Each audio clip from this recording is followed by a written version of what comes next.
Ba'zi ota-onalar bolasining yomon xulqli bo'lib qolayotganidan shikoyat qiladilar yoki bemorni injiq bo'lib qolgan deydilar.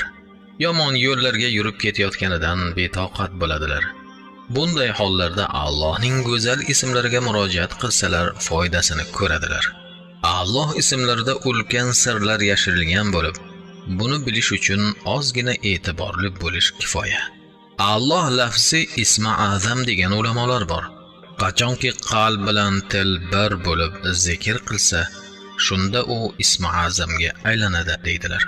Qutbul Irshodda shunday keladi. Yomon xulqli bolaga quyidagicha muolaja qilinadi.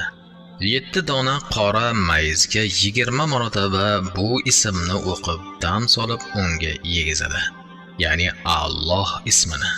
Bu ish 20 kun davom etadi.